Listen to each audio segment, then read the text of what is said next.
O Ceará tem, né, se baseou no seu desenvolvimento moderno num ciclo industrial que buscava trazer indústrias intensivas de mão de obra para que fossem instaladas aqui e também no interior, buscando a interiorização, né? Tirar essas indústrias com esse formato, com esse modelo, da região metropolitana de Fortaleza, né? Inicialmente a indústria se concentrava em Fortaleza, depois ela foi migrando para a região metropolitana, para os outros municípios circunvizinhos, em especial o município de Maracanaú. E ali, nos anos 90, foi idealizado uma interiorização, com base, em especial, nessa indústria de calçados. E aquilo foi muito interessante, foi muito importante para aquele período de história que a gente estava vivendo, para aquele tipo de indústria que a gente tinha à disposição. A gente conseguiu abrir várias indústrias trazidas, em especial no início do Rio Grande do Sul, e gerar, né, empregos, né, milhares de empregos. No início, modelos, né, de cooperativismo que eram adotados lá no Sul foram trazidos, mas eles não funcionaram aqui, não era a nossa característica, nem cultural, nem havia um ambiente para isso. E isso foi se convertendo nos empregos tradicionais, carteira assinada, empregos de salário mínimo, mas que já eram um verdadeiro ganho para a nossa circunstância, para a nossa situação, para aquilo que a gente vive aqui, né, do subemprego, né, de empregos sem registro, informais, né, às vezes até registrados, mas sem pagar o salário mínimo. Então, naquele momento foi bastante interessante. E aí a gente foi evoluindo, mas essa evolução trouxe para nós, né, uma série de outras situações. A gente começou a sonhar com coisas que a gente concorria com o mundo inteiro, né, e não buscávamos as nossas vocações. E ali em Santa Quitéria, a 200 quilômetros daqui de Fortaleza, existe uma riqueza gigantesca que a gente conhece desde os anos 70, que é a mina de Tataia, que tem uma grande quantidade, salvo engano, a maior jazida de urânio que a gente tem no Brasil, e associada a esse urânio uma quantidade de 200 vezes de fosfato, de minério de fosfato associado. E a gente deixou de fazer um esforço político concentrado para que a gente viabilizasse isso ao longo de tanto tempo. Inicialmente, essa produção de urânio energética para o país era feita lá em Poços de Caldas, em Minas Gerais. A mina de Poços se esgotou, essa extração, né, voltou a ser ali ventilada nos anos 90, no início dos anos 90, mas acabou sendo levada para o estado da Bahia, município de Caetité, que sustentou a indústria, né, de produção de elemento combustível brasileira, que tanto a mineração quanto a fabricação do elemento combustível é feita pela INB, Indústria Nucleares do Brasil, um estatal, pertence, né, vinculado ao Ministério de Minas e Energia, e essa produção foi levada para lá, e a gente mais uma vez ficou fora desse, né, Santa Quitéria, o projeto Santa Quitéria, como é chamado, ele ficou ali, né, na prateleira dos projetos estratégicos brasileiros. E agora, recentemente, no início dos anos 2000, por conta da expansão agrícola brasileira e pela quantidade de fosfato associado a esse urânio, né, houve uma volta a se olhar para o projeto Santa Quitéria, se retornou, né, os olhares para ele. Houve uma recaracterização dessa mina, né, que originalmente foi caracterizada como uma mina de urânio, passou a ser considerada uma mina de fosfato. Até porque vou exemplificar, para cada 200 toneladas de fosfato, você tem 1 tonelada de urânio. Então, é uma diferença realmente assim abissal, né? O urânio, na verdade, é um subproduto da produção do fosfato. E com essa recaracterização, foi oportunizado que se fizesse uma parceria público-privada porque o urânio ele é uma matéria que na Constituição tem um monopólio de exploração pela União. Então só a INB no Brasil pode explorar urânio. Até recentemente foi editada uma medida provisória, né, trazendo uma nova olhar, uma nova perspectiva sobre como esse monopólio se dá. Né, e isso vai ajudar muito a dinamizar esse mercado, essa mineração, esse mercado de energia para o Brasil.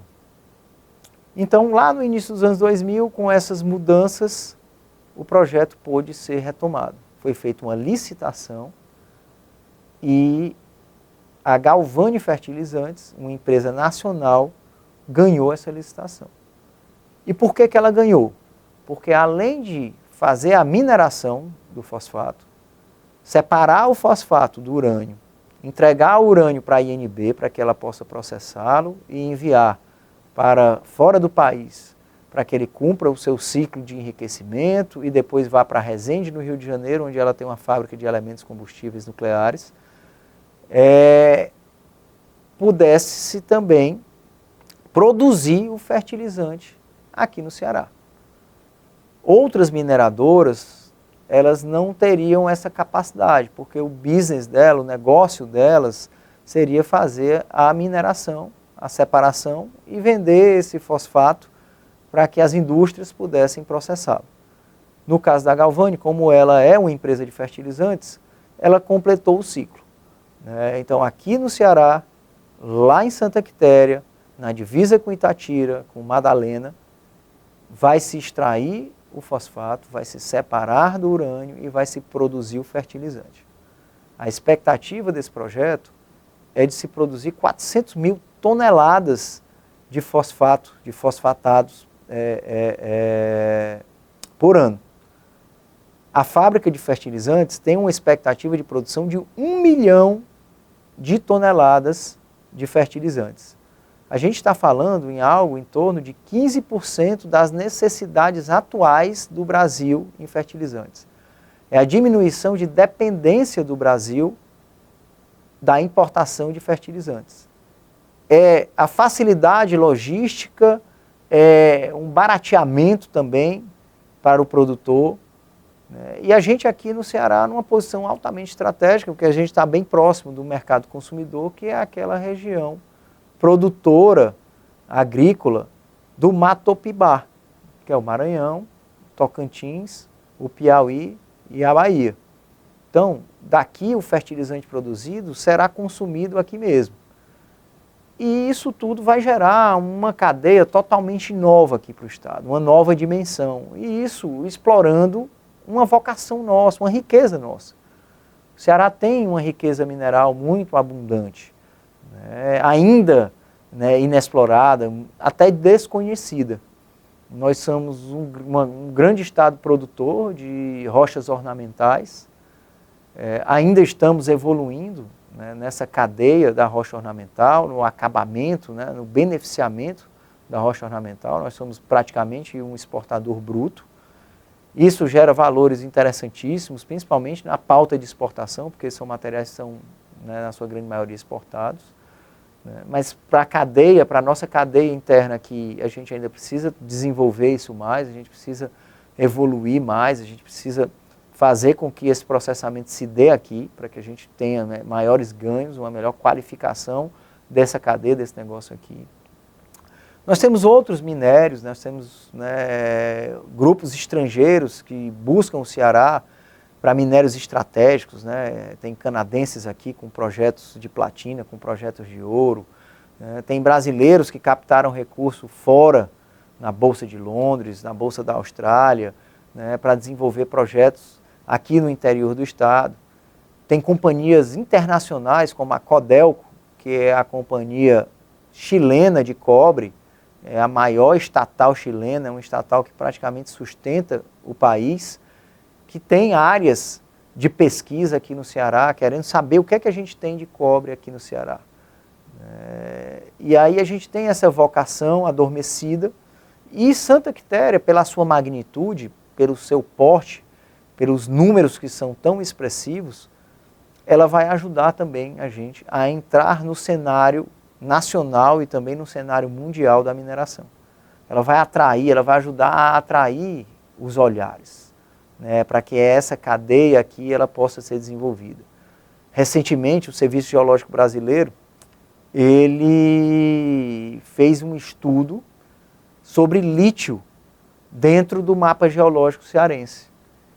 E o lítio, que até outro dia não estava assim, não vinha sendo tão buscado aqui dentro do Brasil, por conta dessa nova transformação energética dos carros elétricos, das baterias para os carros elétricos, começou a ser bastante buscado. E o Brasil tem sido buscado por investidores para desenvolver as pesquisas minerais em lítio, para abrir novas frentes de pesquisa. E o Serviço Geológico Brasileiro fez uma introdução disso aqui no Ceará. E os investidores começaram a olhar para o Ceará nesse sentido. Um projeto da magnitude do projeto Santa Quitéria ajuda a desenvolver essa cadeia, ajuda o investidor a se sentir seguro, ajuda a criar um benchmark para que a gente saiba como é o ambiente regulatório, o ambiente de negócios, como é o ambiente governamental, porque é isso que o investidor estrangeiro procura quando ele vai fazer o seu investimento. Ele quer saber, né, primeiro, se há, né, um ambiente geológico, um ambiente favorável, se o mercado é favorável para aquele minério. Mas ele também precisa saber, tem logística? Eu tenho infraestrutura, energia, água, eu tenho ferrovia, rodovia, porto, e aí começa, eu tenho um ambiente regulatório. Como é o ambiente regulatório? Ele é amistoso? Como é o papel do Estado? O Estado faz muita diferença, porque se o Estado não tiver um nível de governança, de organização, de segurança jurídica para o investidor, apesar dos outros, do outro lado do investimento, do lado natural, do lado da riqueza mesmo, ele não vem, porque ele não vai arriscar o recurso no escuro, num ambiente que seja pouco amistoso ou que seja hostil ao seu capital. Então a gente precisa ter todo uma tempestade perfeita para que esse ambiente possa ser desenvolvido. E é isso que a gente precisa olhar. O Estado do Ceará precisa sair, do modelo que foi trazido no passado. Esse modelo já não se sustenta mais, já não funciona mais. Nós estamos entrando no mercado de energia, o Estado é muito forte nisso. A gente está vendo esse movimento do hidrogênio verde em razão do mercado das energias alternativas, das produções eólicas, agora estão chegando as fotovoltaicas. Com o hidrogênio verde, se isso se consolidar, a gente vai ter também a geração de amônia, que é um insumo para a indústria de fertilizantes. Então isso tudo também ajuda a gente a fechar uma cadeia de insumos com o produto final. A gente precisa olhar para as novas tecnologias, a gente precisa olhar para esse mercado de minério e olhar para as EPE que a gente tem, olhar para o porto que a gente tem e começar a pensar o seguinte: hoje, nas EPE, tem uma grande companhia siderúrgica, importante para o nosso estado, importante para o país, importante para as exportações, porém que traz insumos do Pará, e não ajuda a desenvolver as minas de minério de ferro que a gente tem aqui no Ceará. A gente tem uma mina de minério de ferro em Quiterianópolis, a gente tem uma mina de minério de ferro em Sobral, a gente tem projetos de minério de ferro em Tauá, e esse minério de ferro precisa ser consumido. Ele não é consumido na nossa siderúrgica, e ele é eminentemente exportado. Então a gente precisa gerar cadeias com os minérios, principalmente esses minérios estratégicos, que atraiam indústrias que vão consumi-los. Então se a gente vai produzir lítio, vamos olhar para uma indústria de baterias que venha para nossas EPE, que esteja próximo do seu insumo principal, para que a gente possa fechar o ciclo, fechar essa cadeia aqui. E aí a gente faz a mineração, extrai o minério, produz a bateria e exporta a bateria. Para que a gente não fique exportando minério bruto, que tem um baixo valor agregado, que é importante, que é interessante. A sociedade moderna não vive sem mineração, a mineração está no nosso dia a dia, em tudo que a gente está. né, na roupa que se veste, né, a tinta dessa roupa tem minério, né, a cadeira que eu estou sentado tem minério. O estúdio que a gente está gravando, as câmeras que estão aqui, esse óculos tem minério. Então tem minério em tudo, tem minério nas paredes, na sua casa tem minério. Onde você olhar ao redor da sua casa tem minério. No remédio que você toma de manhã, no suplemento alimentar tem minério. Então a gente precisa enxergar isso, a gente precisa estimular isso, precisa reconhecer isso também, porque a sociedade precisa acabar com esse preconceito que existe com a mineração. A mineração, ela tem uma intensiva, realmente, troca de energia com o meio ambiente, né? Ela é muito intensa, porém ela é muito circunscrita. A sua atividade acontece em áreas altamente restritas, totalmente controláveis, dentro daquela área que é licenciada. Diferente de outras atividades que exigem grandes extensões de terra. E essas grandes extensões de terra, né, trazem uma falta de controle, uma dificuldade de controle maior. Né? Então, a sociedade, quando ela critica, quando ela vilaniza o setor, ela está realmente assim, jogando contra si mesma. E a gente precisa entender isso de uma maneira clara. Por exemplo, há um grande movimento nas regiões metropolitanas, em Fortaleza não é diferente, com relação à produção de itens para a construção civil. Por quê? Porque areia, porque argila, brita, tudo isso é importantíssimo para a construção civil e são minérios de valor agregado baixíssimo. Muitas vezes o transporte é mais caro do que o próprio minério. E aí quando a gente fecha, né, e a gente faz um movimento, como acontece muitas vezes nesses municípios, para que não haja a mineração desses agregados da construção civil naquelas áreas, o que é que a gente faz? A gente faz com que o preço do metro quadrado da construção se eleve. Por quê? Porque a areia, no lugar de ser produzida aqui próximo, vai ser produzida distante. A logística para trazer aquela areia, o custo de frete para trazer aquela areia vai ser muito oneroso. E a gente vai acabar pagando por construções mais caras. A sua casa vai ficar mais cara, a sua reforma vai ficar mais cara. Mas a gente nem sempre correlaciona isso. Tem um trabalho muito bonito e muito interessante feito pela gerente da Agência Nacional de Mineração no Estado do Ceará, a Vanessa Mamed, sobre o plano diretor da mineração na região metropolitana de Fortaleza. E ela fez um trabalho exatamente para que você possa criar uma situação de equilíbrio entre o crescimento e o desenvolvimento da região metropolitana e a preservação necessária das áreas de mineração dentro da região metropolitana. A preservação das minas que tem em Itaitinga, das minas que tem em Caucaia, para que a gente não afaste essa mineração e encareça a nossa própria vida.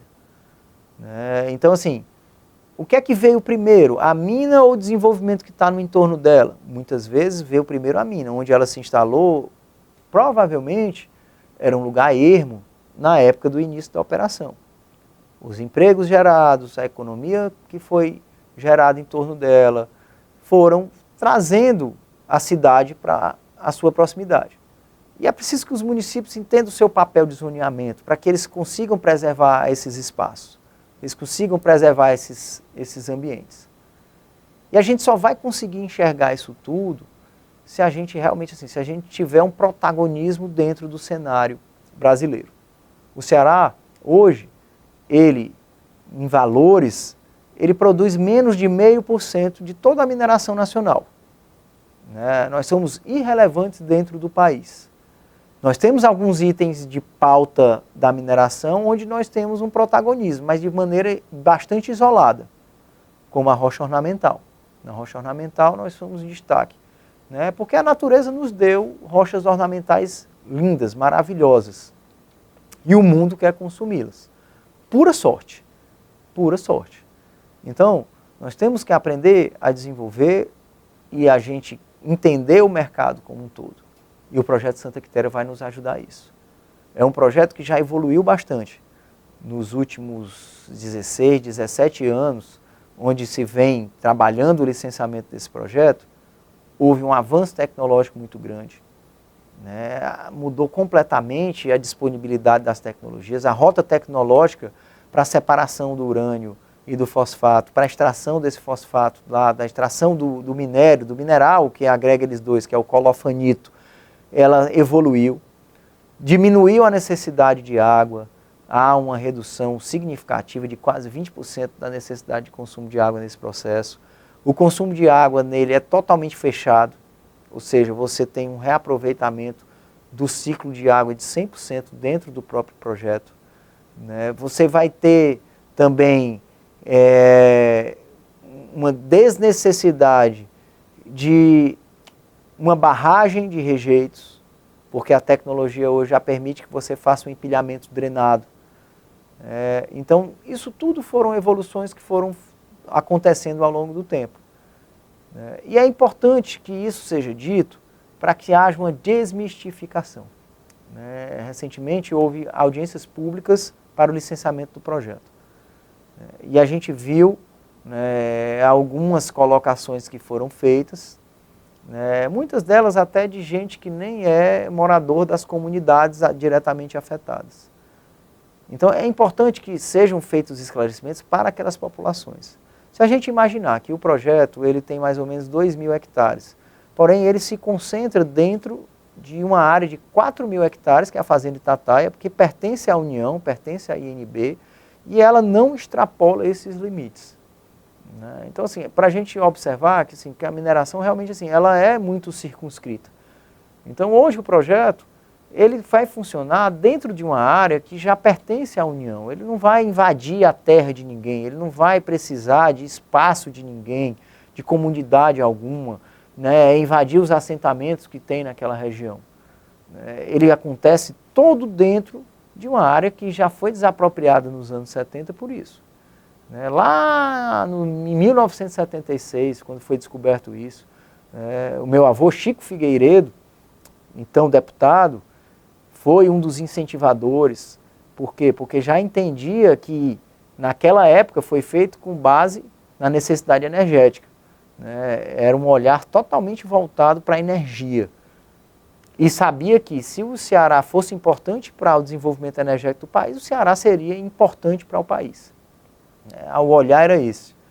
Hoje a gente evoluiu, e evoluiu ainda mais. Por quê? Porque desde o início dos anos 2000 a gente sabe que é importante para a segurança alimentar.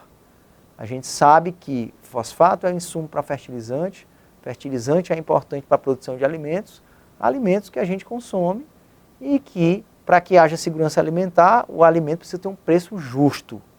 O alimento precisa ser, ele precisa ter um preço que seja possível de ser adquirido pelas pessoas. Então não adianta a gente produzir muito alimento se os insumos para esses alimentos, para a produção desses alimentos encarecerem, e esse encarecimento faz com que o alimento fique em patamares de preço que a população não consiga acessar, principalmente a população mais vulnerável, que geralmente compra os alimentos com recursos de transferência direta que vem do governo. Então a gente precisa, além de colocar recurso na mão, dinheiro na mão das pessoas para comprar alimento, fazer com que esse alimento tenha preços acessíveis. Então lá no início dos anos 2000, ali até o fim da primeira década de 2000, a gente estava com essa perspectiva. E agora recentemente, com a guerra na Rússia, a gente conseguiu observar assim, o quão exposto o Brasil estava. Por quê? Essa quebra de continuidade do mercado internacional, ela demonstrou que o comércio exterior, e a falta de um olhar estratégico para o Brasil para essas questões, nos colocou em vulnerabilidade. Atualmente, o Brasil importa 74% do fosfato que consome e 97% do potássio.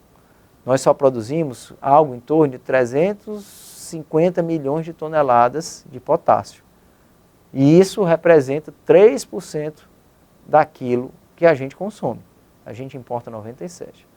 Nos fosfatados, a gente importa 74%. E de 2000 para cá, a gente pulou de 44% para 74%.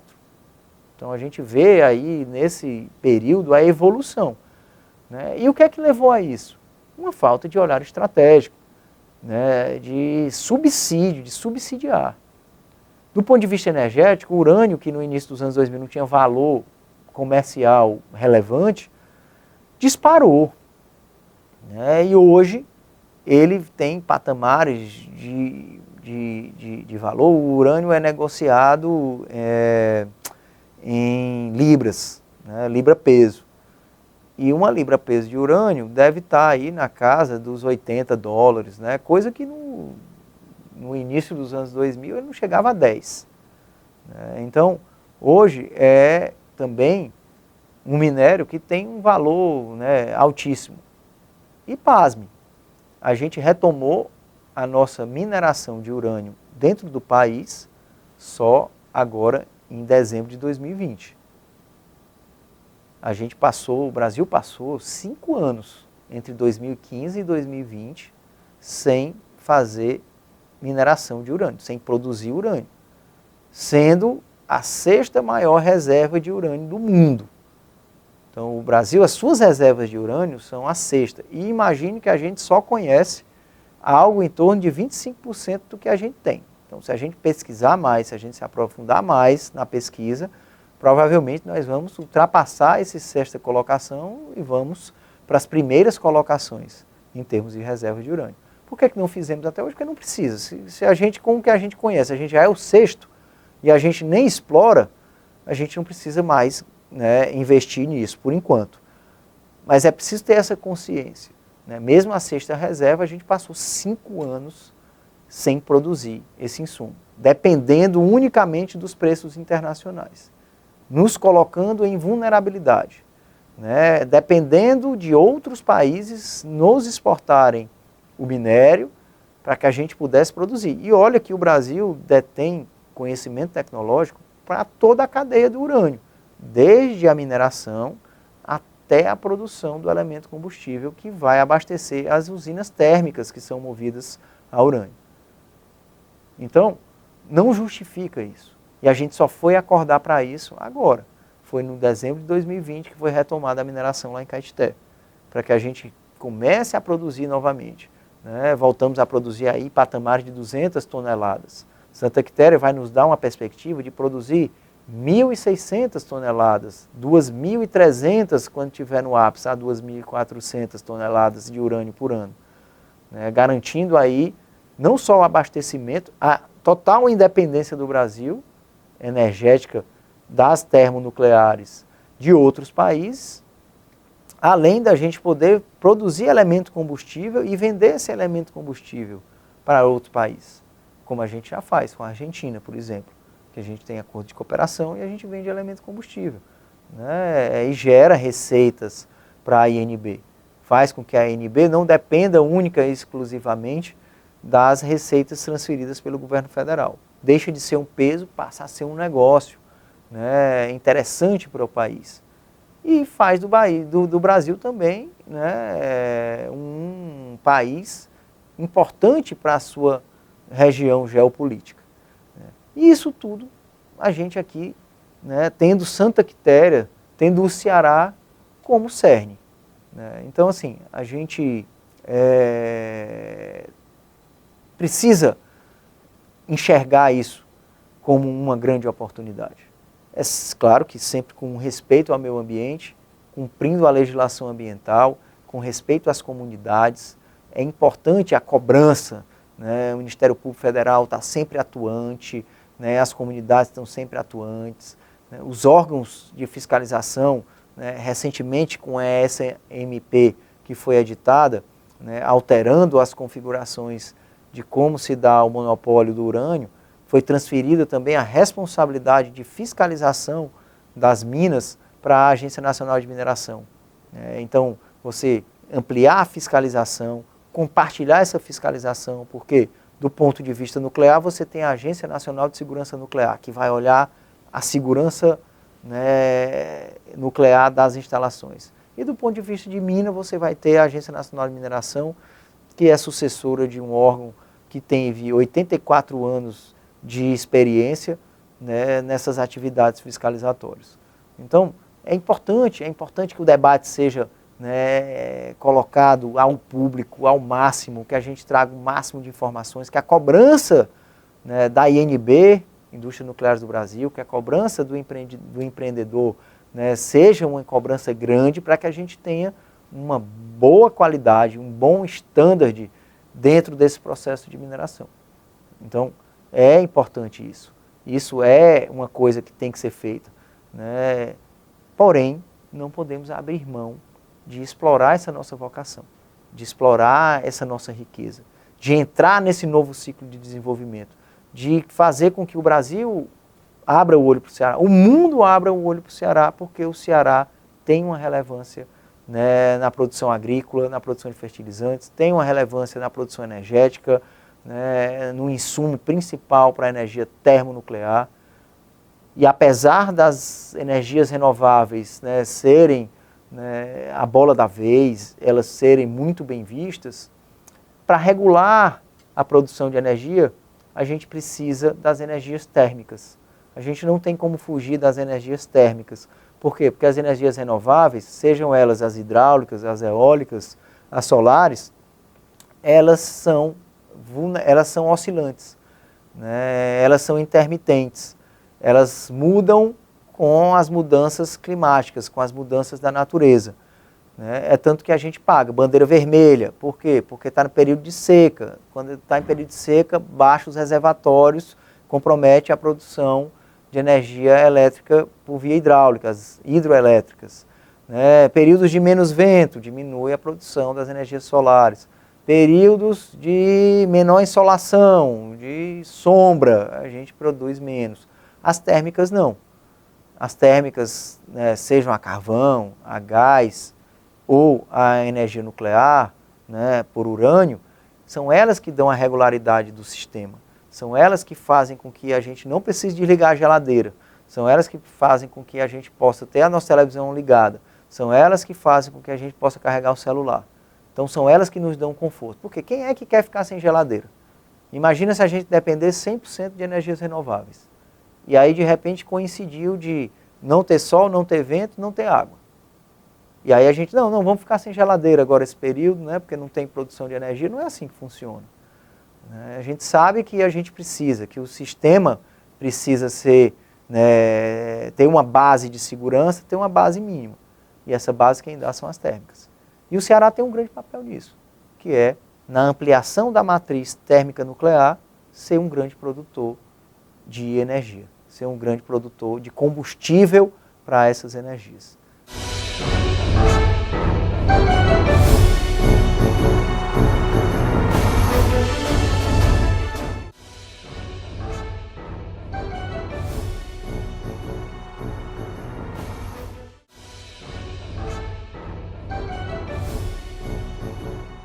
Na Agência Nacional de Mineração, eu compus a primeira diretoria da agência.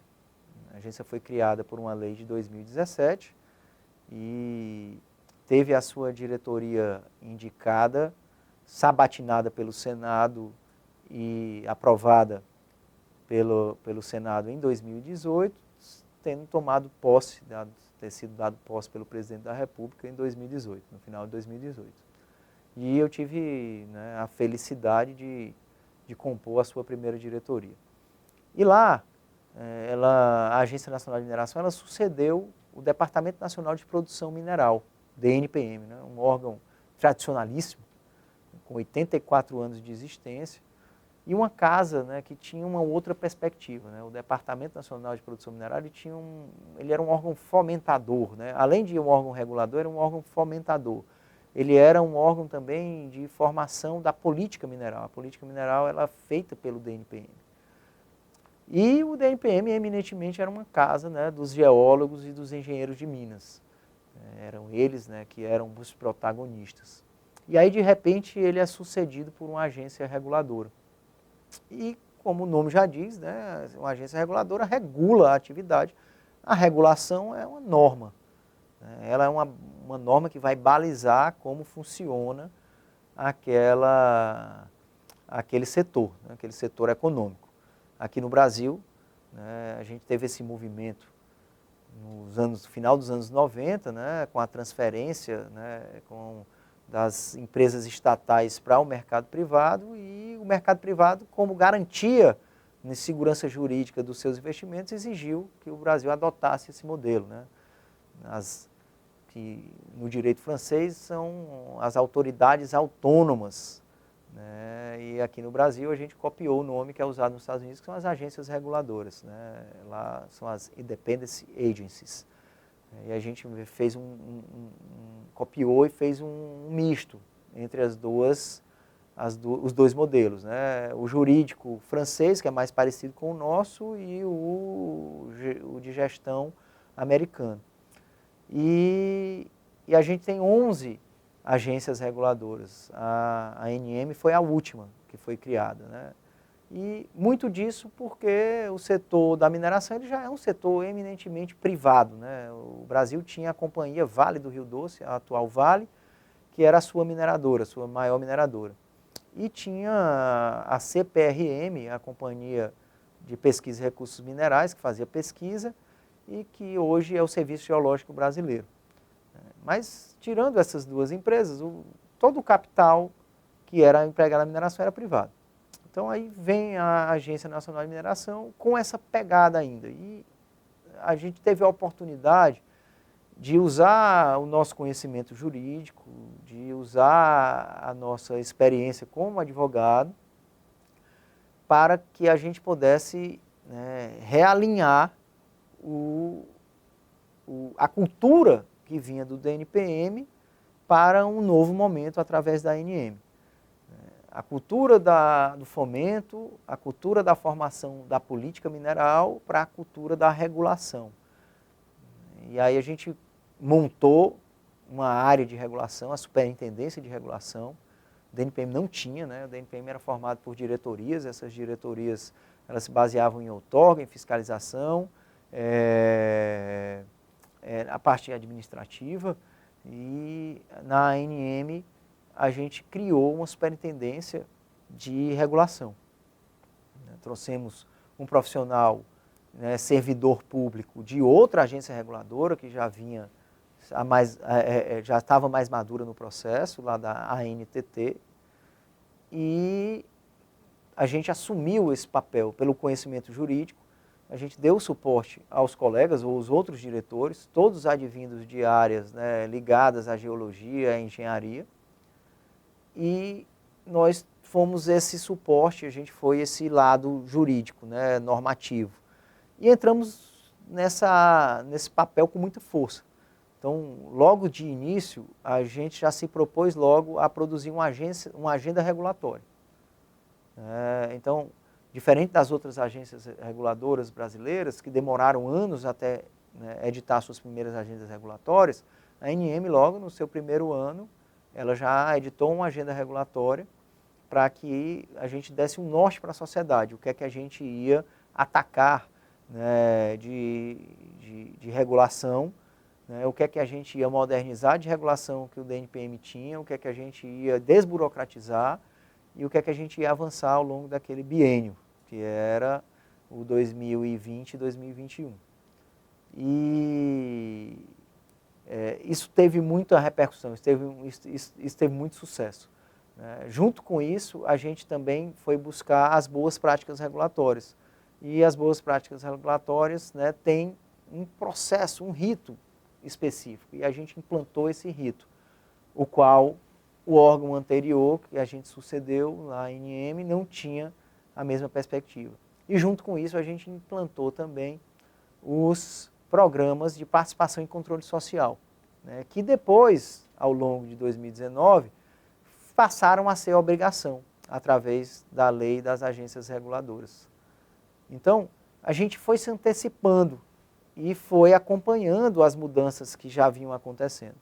E isso tudo culminou com o ápice do nosso trabalho, que foi quando a gente, né, fez um convênio com a OCDE, né, que é a Organização para o Desenvolvimento Econômico, de Cooperação para o Desenvolvimento Econômico, né, e lá estão, né, os grandes países desenvolvidos, né, e alguns outros países, como aqui na América do Sul tem o Chile, e na América Central o México, Então a gente conveniou a ANM com a OCDE para que a gente fizesse um trabalho que eles chamam de peer review, que é uma revisão pelos pares. Então a OCDE vem, ela traz um país membro que é de referência, ela traz um país membro, né, que tem uma proximidade, né, de cultura, de espectro do país que está sendo revisado, e ela faz um mergulho sobre o setor que ela está estudando, no caso a mineração. Então, nós tivemos a alegria de deflagrar esse processo, de fazer esse convênio com a OCDE, de dar o pontapé inicial para esse trabalho, que foi concluído nesse ano, no início desse ano, que a gente teve a oportunidade de participar. E recentemente eu recebi do Manuel Flores, que é, né, da área de regulação para as Américas da OCDE, o caderno com a revisão da regulação do setor mineral para o Brasil, né, e mostrando lá, né, qual era o nosso diagnóstico, o que é que já estava feito e o que é que teria que ser feito. E a nossa alegria foi, dentro desse trabalho, reconhecido internacionalmente por esse organismo importantíssimo, a gente enxergar que aquilo que a gente tinha planejado, que a gente tinha iniciado na ANM, era exatamente aquilo que era necessário para fazer, para que a gente atingisse um standard de padrão internacional dos países mais desenvolvidos. Então, nós estávamos no caminho certo. Agora é fazer com que nós possamos evoluir e alcançar o patamar. A gente deu o início, a gente colocou na pauta, a gente, né, programou para chegar lá. Agora a gente tem que dar continuidade para que a gente chegue lá. E melhor do que isso foi saber que o Brasil aplicaria para a OCDE e que esse trabalho seria uma base interessantíssima para colocar o Brasil num patamar interessante nesse desejo dele de entrar na OCDE. E recentemente, a gente tendo contato com o Ministério da Economia, com a OCDE, a gente soube que, como a gente já vem incorporando, como o Brasil vem incorporando as boas práticas regulatórias, vem incorporando, né, os padrões da OCDE, mesmo sem que eles sejam uma exigência, a gente vem fazendo isso nos últimos 2 anos de maneira voluntária, nós teremos aí um caminho para acessar, né, esse grupo de países, né, com uma velocidade muito maior. Por quê? Porque nós já estamos procurando seguir as melhores práticas de governança do mundo, né? Isso melhora o nosso país, isso dá mais segurança para o investidor, e a gente teve a oportunidade de, na ANM, prestar esse serviço ao nosso país.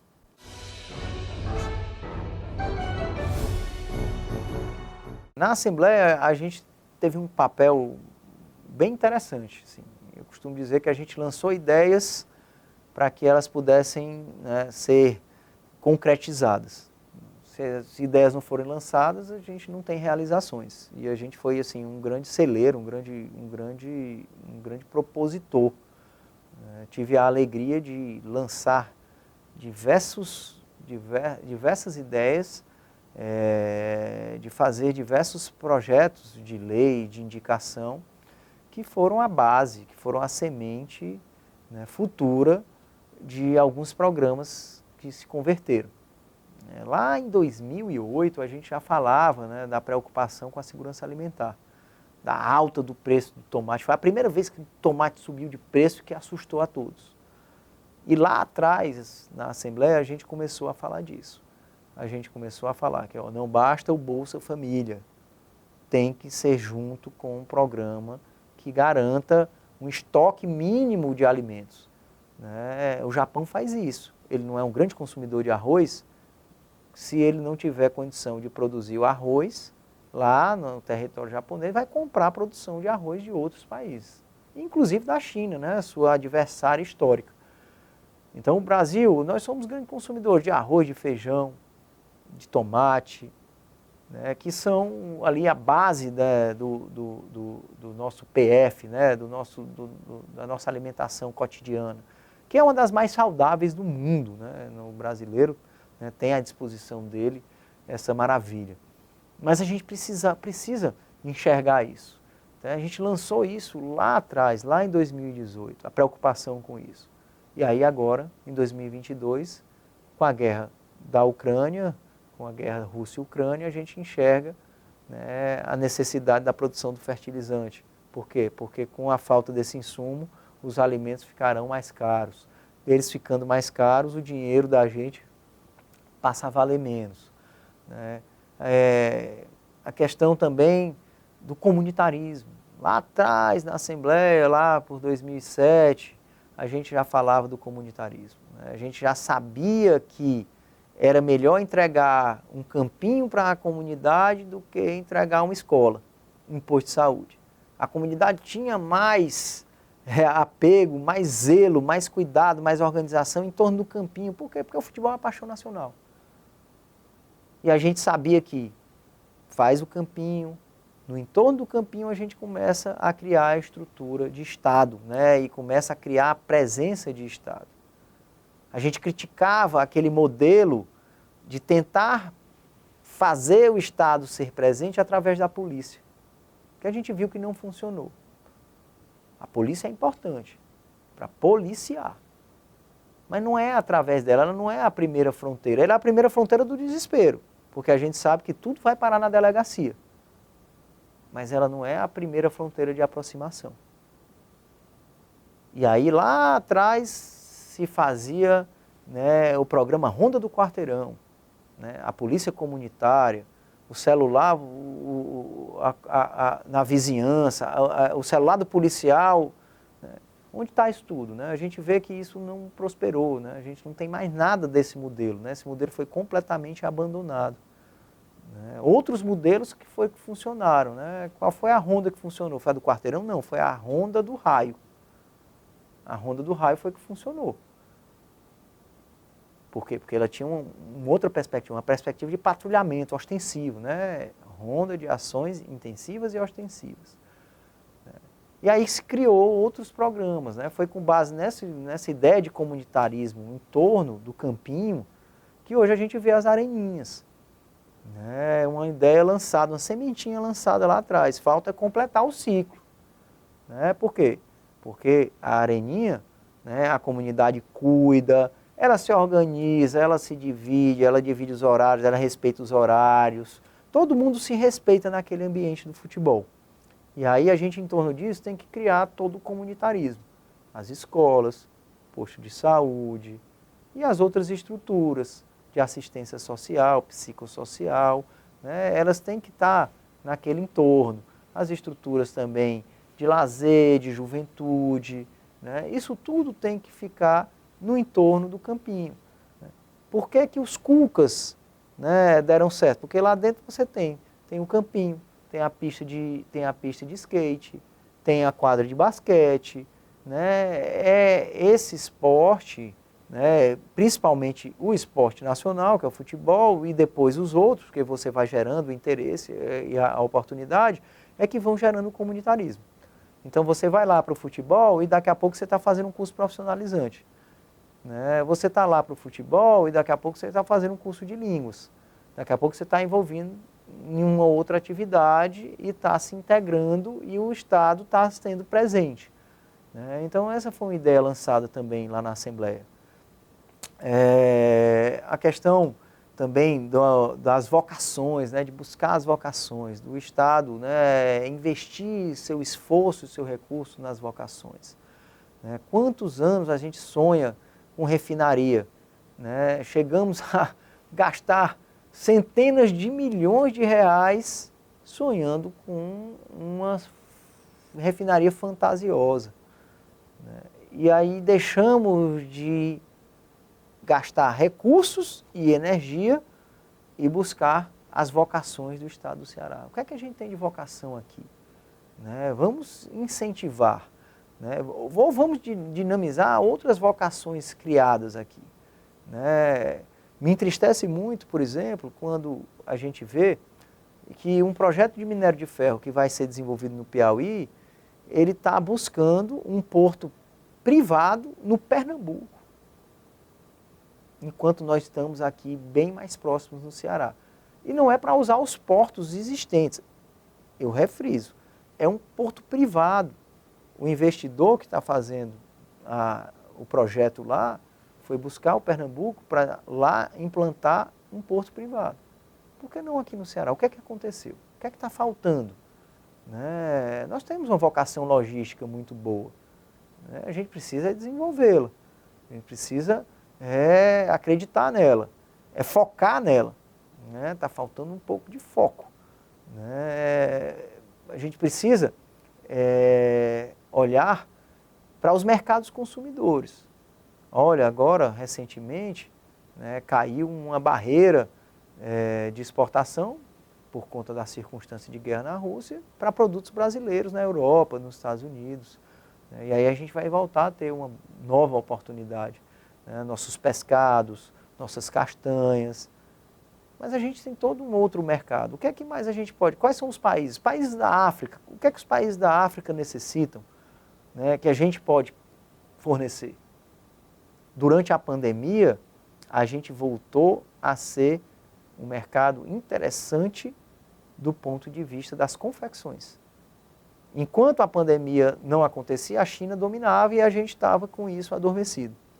Com a falta dos produtos chineses, o mercado de confecções cearense novamente voltou a brilhar. Então, já que ele ressurgiu, em razão dessa circunstância de saúde pública mundial, não vamos deixar ele cair novamente. Vamos olhar para quem que a gente pode fornecer, para quem que a gente pode ter como clientes. Vamos olhar o globo como um todo, vamos olhar para o comércio exterior e vamos aproveitar a nossa vocação. Temos estaleiros aqui, uma indústria naval experimentada, vivenciada, por que não ajudar a desenvolver e a retomar? Então, a gente precisa... E essa semente das vocações foi plantada lá atrás. Essa precisa ainda ser muito mais explorada. Essa precisa ser muito mais desenvolvida. Mas a semente da ideia já está lançada. Falta a gente ter um maior olhar sobre isso.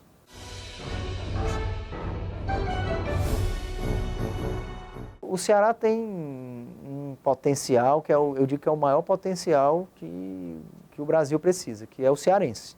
O cearense é, assim, um ser humano diferente. Ele é resiliente, ele é perspicaz, é persistente, é inteligente. E a gente produz muitas mentes. O Ceará se desponta na engenharia, ele se desponta na gastronomia, ele se desponta em diversos... naquilo que o cearense se propõe, ele se destaca. E aqui a gente precisa aproveitar isso, porque o grande insumo, a grande riqueza da tecnologia, do mundo, das tecnologias de inteligência artificial, de repetição, de tecnologias de repetição, é a criatividade, é o ser humano, é a humanidade. E isso a gente tem. Então, assim, a gente precisa fortalecer isso da gente aqui e aproveitar melhor, porque a gente também, a gente perde muito as nossas mentes. Os nossos cearenses se formam nas melhores faculdades e vão prestar serviços para outras empresas de fora, que vão, e hoje com a desterritorialização ainda é pior, porque fica aqui trabalhando para empresas em outros lugares. A gente não está conseguindo absorver essa capacidade do cearense. Eu acho que a gente precisa, trabalhar isso, a gente precisa estimular isso, a gente precisa fazer com que esse cearense produza no Brasil. Ele pode até mandar para fora. Aí eu volto para a lógica da mineração. Olha como é a mineração no Brasil. Nós temos a riqueza mineral. Mas quem é que ganha com isso? Quem ganha é o Canadá. Quem ganha é a Europa, através da Bolsa de Londres. Quem ganha é a Austrália. Por quê? Por quê, Tomás? Por que quem ganha são eles? Porque para captar recurso, aqui no Brasil a gente não tem mercado. O brasileiro não investe. num projeto de mineração. Não tem nem como, porque os mecanismos, né, a bolsa de valores da gente é para empresas enormes, as taxas são altíssimas, né, e tem uma barreira de acesso muito grande. Aí o cara tem um projeto aqui no Ceará, ele vai lá na bolsa de Toronto e ele, né, com uma taxa muito mais baixa, com um custo mais baixo, com estándares, né, mais aceitáveis para aquele porte de projeto, ele consegue abrir o capital, né, e oferecer ações desse projeto dele lá no Canadá. Aí o canadense investe, né, o aposentado, a pessoa que está formando ali a sua aposentadoria, o jovem, ele já tem uma cultura de ter um percentual de capital de risco para esse tipo de coisa. E aí eles investem no Brasil. O projeto vem e vinga, dá certo. E a gente começa a produzir. O Brasil se beneficia. Se beneficia por quê? Porque o minério é produzido aqui, aí ele vai gerar um tributo, ele vai gerar um emprego, né? Ele vai gerar uma divisa que vai ser consumida ali. Mas o lucro que é obtido pelo projeto, que nesses casos são, né, são milhares de vezes o que é investido, volta lá para o Canadá, é mandado de volta para o canadense. Então é o canadense que recebe o lucro e esse lucro é usado na economia deles lá. Com a nossa fica aqui só o básico, né? O grosso fica lá. Então assim, esse olhar que a gente tem que ter, né? O olhar de produzir aqui, de atrair o investimento para cá, de se autofinanciar, de pegar o dinheiro do brasileiro, de criar um mercado que seja acessível a todas as pessoas. Né, que deixe de ser só dos grandes investidores, das grandes empresas, e seja dos pequenos, para dar oportunidade a todo mundo, a gente pegar um dinheirinho, né? Você não vai pegar a sua poupança toda, mas eu quero pegar uma parte de uma poupança, tem um projeto aqui de mineração aqui no Ceará, ou tem um projeto de mineração na Bahia, eu quero botar um pouquinho, eu quero pegar um pouquinho. Não, eu vou botar 100 e de repente esse 100 virou 10 mil, né? Como acontece muito na mineração. Então eu acho que essa é a semente, esse é o olhar.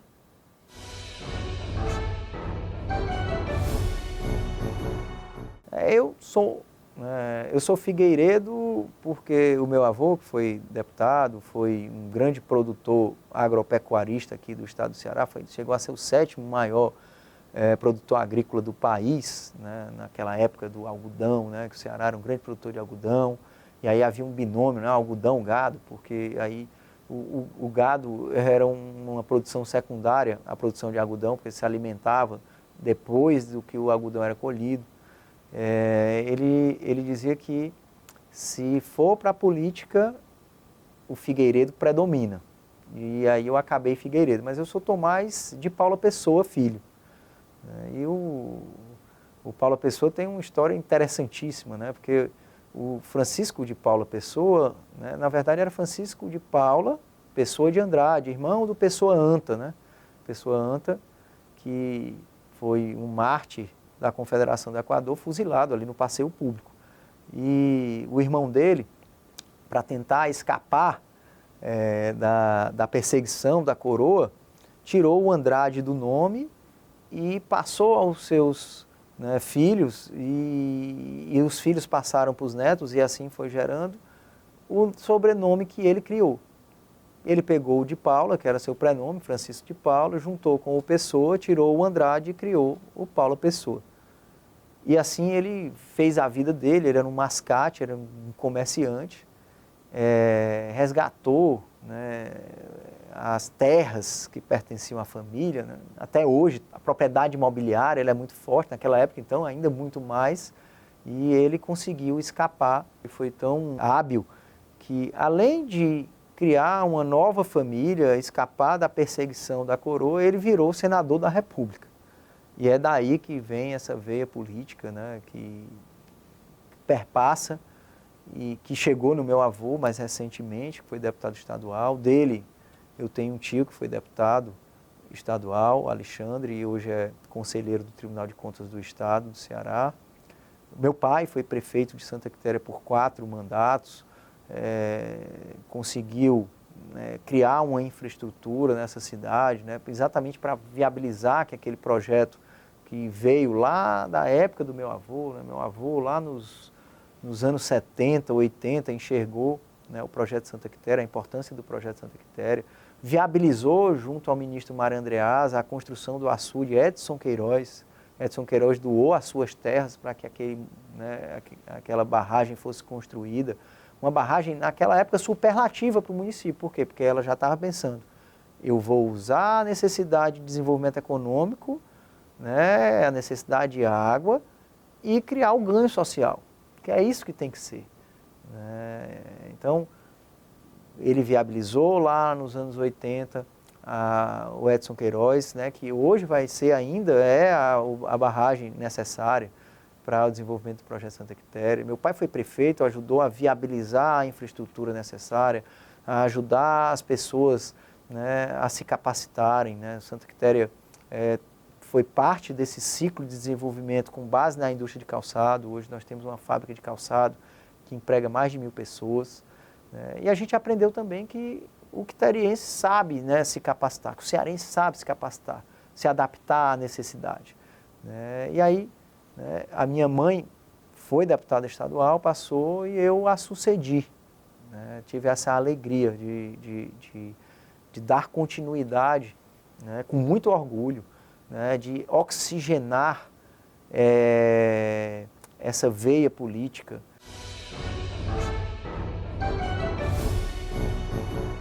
O deputado Chico Figueiredo teve um papel muito interessante. Né? Ele, como um grande produtor, ele sabia que a produção depende do ser humano, o ser humano depende de ser capacitado, né? depende do conhecimento. E o desenvolvimento passa pelo conhecimento. Então, o que é que ele fez? Ele lá em Sobral, ele pega as suas terras e doa para o município de Sobral para criar uma universidade. O município de Sobral criou uma universidade, a Universidade Vale do Acaraú, era do município. Então, ele doou para a formação do campus e de lá ele continuou a batalha para que a gente tenha a uva que a gente tem hoje. Porque além de doar para a criação, que foi feita através do município de Sobral, ele ainda ficou no pé até que a uva fosse estadualizada, porque assim ele daria, né, uma robustez e a segurança, a sustentabilidade necessária para o polo universitário de Sobral se desenvolver. E hoje a gente vê que Sobral é uma cidade universitária, né, pujante, diversas, né, faculdades públicas e privadas, a UFC foi em seguida, e depois diversas universidades privadas, cursos, né, dos mais variados, né, e dos mais nobres, né, dos cursos de Direito, de Engenharia, curso de Medicina, né, e foi essa sementinha lá atrás, plantada pelo Chico Figueiredo, nessa visão, esse vislumbre e esse desprendimento, né, de doar as suas terras para que ali se plantasse, né, o início de um grande polo universitário, um polo de conhecimento científico. O Chico Figueiredo era primo do Prisco Bezerra e que naquela época acredito que era vereador, foi um dos incentivadores dessa vertente, né, dessa linhagem política, né, que veio desaguar no Roberto Cláudio, que foi prefeito de Fortaleza, hoje candidato a governador, foi deputado estadual. Então, tudo, né, se origina aí nessa busca pelo desenvolvimento científico, pelo desenvolvimento do conhecimento, né, do polo universitário de Sobral, da pujança sobralense. Né. Isso tudo vem, né, e vai desaguar no Ceará moderno. O Pessoa Anta, né, irmão do senador Francisco de Paula Pessoa, ele, além de mártir, né, ele tem um papel assim, muito significativo na formação do Brasil que a gente conhece. Porque tem um episódio muito engraçado, que é ele, durante, né, a Confederação do Equador, ele rouba os fuzis.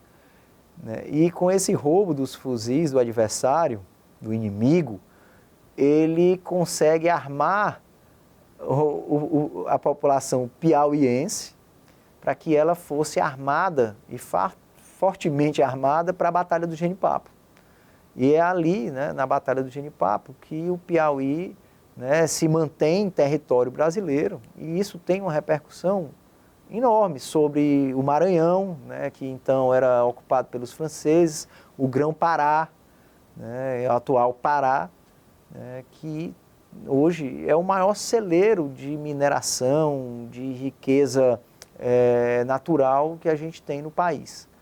Então, assim, isso tudo, né, o Brasil hoje que a gente conhece nessa configuração, né, que esses estados tão importantes têm, né, como parte do território brasileiro, foram fruto de um cearense que foi lá, conseguiu os fuzis dos seus inimigos e usá-los, né, em favor da nossa independência.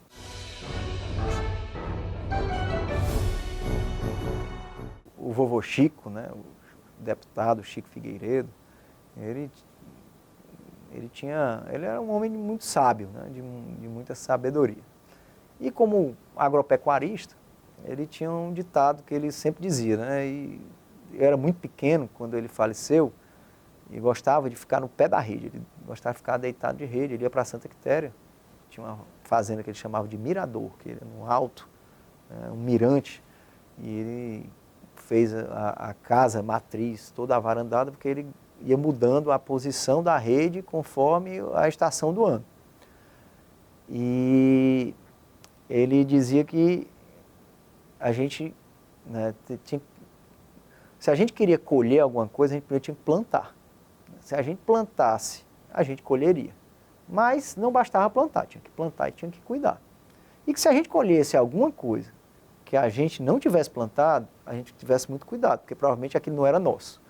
Então foi um conhecimento que eu levei para a vida inteira, assim, né? Muito simples de criança, mas que serve para qualquer adulto. Né? Você só colhe o que você planta. Se você está colhendo aquilo e você não plantou, não é seu. É um ensinamento muito forte, muito clássico, né? Que me acompanhou ao longo da vida toda e permeou a minha infância, chegou aqui até a vida adulta e eu ainda uso. Né? Esse ganho que eu estou colhendo foi eu que plantei, então foi. Então é meu, é firme, é sólido, né? Tem substância.